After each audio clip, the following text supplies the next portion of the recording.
Jadi Desa Nanggerang ini adalah desa merupakan hasil pemekaran dari Desa Purwosari Kecamatan Curu pada tahun 1984 yang berjumlah penduduk 5.720 orang yang terdiri dari 28 RT, 8 RW dan 3 kedusunan berjumlah 1.322 kakak.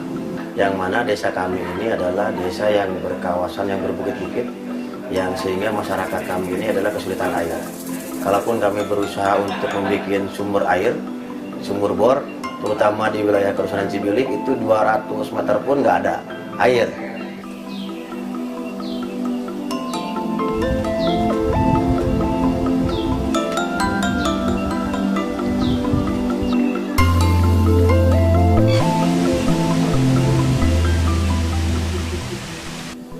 Air ini untuk keperluan mandi, cuci, digunakan oleh penduduk Kampung Cibilik. Tapi kalau musim kemarau 1 bulan saja udah kering ini.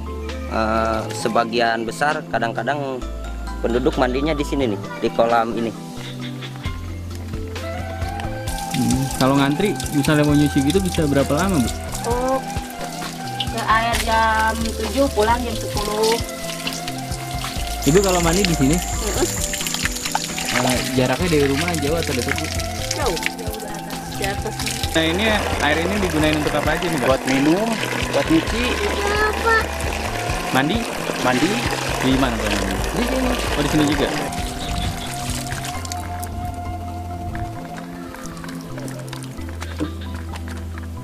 Banyak juga masalah-masalah penyakit seperti penyakit gatal-gatal, diare, karena mungkin apakah dari air itu yang diminumnya itu.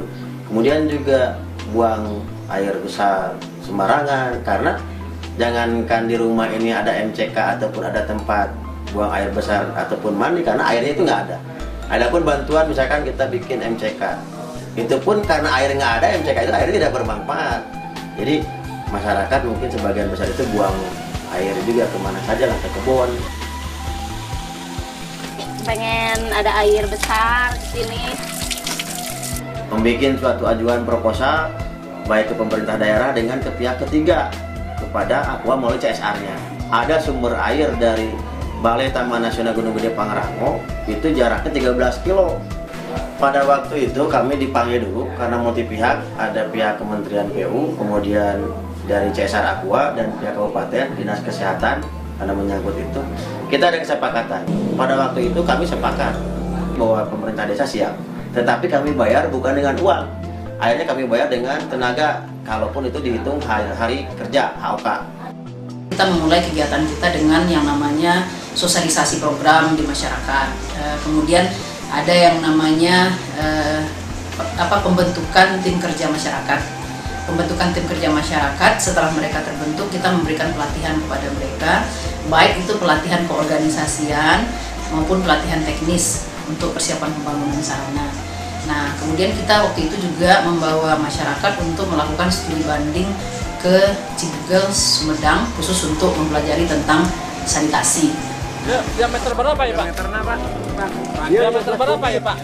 Untuk bagaimana kita mensosialisasikan dan melakukan 5 pilar STBM di masyarakat. Jadi 5 pilar itu, yang pertama adalah stop buang air besar di sembarang tempat. Kemudian yang kedua, cuci tangan pakai sabun dan air bersih yang mengalir. Kemudian yang ketiga itu adalah pengelolaan makanan dan air minum di tingkat rumah tangga. Kemudian yang keempat itu adalah pengelolaan limbah keluarga atau sampah. Kemudian yang keempat itu dan kelima itu adalah pengelolaan limbah cair. Nah, kegiatan ini kita lakukan bersamaan dengan proses pembangunan sarana air bersih gitu. Mas, kabar Mas? Baik Pak, Lagi ngapain Mas? lagi kerja bakti. Kerja bakti apa nih? Dari kerja bakti pipanisasi Mas, Organisasi untuk apa Mas? untuk mengalirkan air bersih ke masyarakat.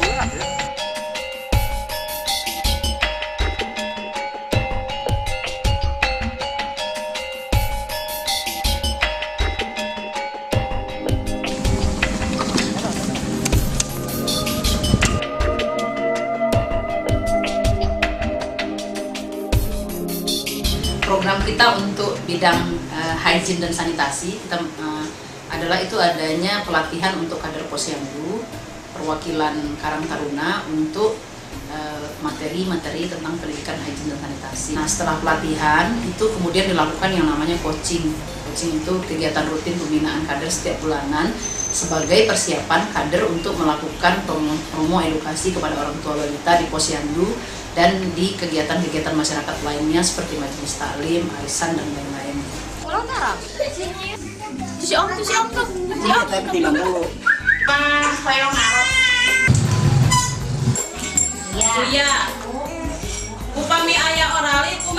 Kemudian kita melakukan pelatihan pengelolaan sampah berbasis masyarakat kepada komponen-komponen masyarakat, kader, Karang Taruna, pengurus, LPM, BPD, pemerintahan desa dan lain-lain. Kemudian dari hasil pelatihan pengelolaan sampah itu, kita sekarang sudah merintis, memfasilitasi masyarakat untuk melakukan pengelolaan sampah secara mandiri. Jadi mereka melakukan pengelolaan sampah secara untuk memisahkan antara sampah yang organik dengan cara biopori dan atau membuat kompos dengan sampah non organik yang kemudian yang masih bisa diolah itu dijadikan kerajinan tangan, sementara yang barang bekas dan masih bisa dijual itu dikumpulkan di bank sampah kemudian dijual kepada pengepul. Program untuk sekolah yang kita lakukan yang pertama itu adalah melatih guru gitu ya, melatih guru untuk pendidikan hygiene dan sanitasi. Terus kemudian kita melakukan pelatihan untuk perwakilan siswa yang akan menjadi edukator untuk pendidikan hygiene dan sanitasi. Kemudian sekolah-sekolah yang sudah dilatih itu kita dorong untuk melakukan kegiatan pendidikan hygiene dan sanitasi di sekolah, baik oleh guru mereka sendiri maupun yang didampingi oleh staf YPCI gitu. Nah, terus kemudian kita juga melakukan pelatihan pengelolaan sampah untuk murid gitu, untuk murid sekolah di tingkat SD, di tingkat MI, kemudian MTS dan MA. Sekolah sehat cita-cita kami pasti bisa, bintang, bintang, bintang. Mereka menyebutnya anak-anak yang terpilih itu adalah bintang kebersihan. Mereka menjadi pendorong atau pengajak dan mengawasi teman-temannya untuk perubahan perilaku hygiene dan sanitasi. Selain pendidikan hygiene dan sanitasi, untuk sekolah kita juga melakukan kegiatan yang bersifat fisik gitu. Ada renovasi sarana air bersih, toilet, tempat cuci tangan, bahkan ada yang pembangunan baru.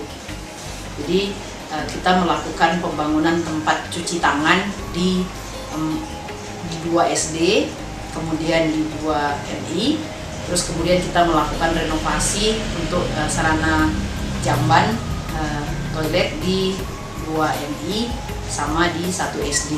Kita menyediakan tempat air minum yang sudah siap minum yang kita sebut dengan nazafa. Itu prinsipnya sebenarnya adalah penyaringan dengan bioarang gitu, sehingga anak-anak tidak lagi meminum air di sekolah sembarangan. Melalui musyawarah yang melibatkan komponen sekolah seperti kepala sekolah, guru, komite sekolah, perwakilan orang tua untuk merencanakan bersama bagaimana kegiatan itu akan dilaksanakan, sehingga di dalam kegiatan itu ada kontribusi dari pihak sekolah dan perwakilan orang tua. Bayangkan dari sumber 13 kilo ini tidak saja menggunakan air untuk umum, tetapi sampai rumah-rumah ini sudah dipasang kilometernya itu. Jadi kepala keluarga masing-masing ibu-ibu kalau sekarang pengen air itu walaupun mati lampu. Nah ini kelebihannya. PDAM saja kan harus kalau pakai mesin, ini kan menggunakan PLN, ini tidak.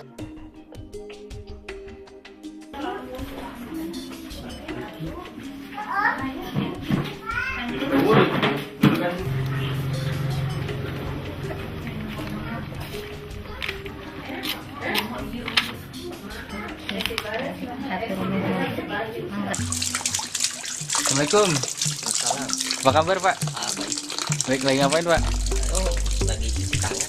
Oh, boleh ngobrol-ngobrol dikit ya Pak ya? Iya, iya.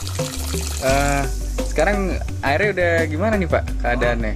Sekarang air udah ada di samping rumah saya. Saya habis pulang dari pasar langsung cuci tangan, di dalam juga ada. Kalau sekarang mah nggak kayak dulu, sekarang mudah ngambil air. Sekarang mah ngambil air udah enak, tinggal muterin langsung ada. airnya.